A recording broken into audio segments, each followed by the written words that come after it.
एक समय की बात है। समुद्र के बीच एक नाव यात्रा कर रही थी।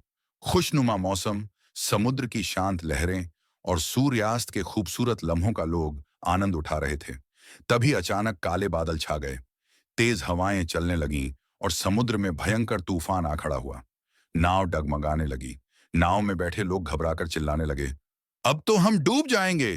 कुछ लोग रोने लगे, कुछ प्रार्थना करने लगे और कुछ ने तो हार मानकर खुद को समुद्र की लहरों के हवाले करने की सोच ली। लेकिन उस नाव का नाविक एकदम शांत था। उसकी आंखों में डर नहीं, बल्कि दृढ़ निश्चय चमक रहा था। उसने सबको आवाज दी, डरने से मौत जल्दी आएगी। अगर जीना है तो साहस जुटाओ और मेरे साथ लग जाओ। लोगों ने पहले उस पर विश्वास नहीं किया, लेकिन नाविक ने बिना रुके चप्पू चलाना शुरू किया।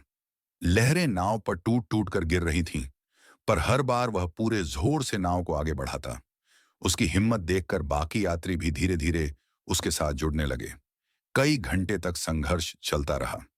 कभी लगता नाव पलट जाएगी, कभी लगता सब खत्म हो जाएगा, मगर नाविक ने हार मानने से इनकार कर दिया। उसके होंठों पर बस एक ही वाक्य था, जब तक सांस है तब तक हार नहीं।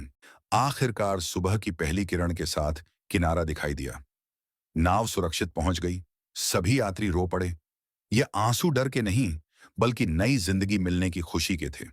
जिंदगी भी समुद्र की तरह है, कभी शांत, कभी तूफानी। जो लोग डर कर हार मान लेते हैं वे डूब जाते हैं, लेकिन जो साहस रखते हैं और हर परिस्थिति में संघर्ष करते हैं वही किनारे तक पहुंचते हैं।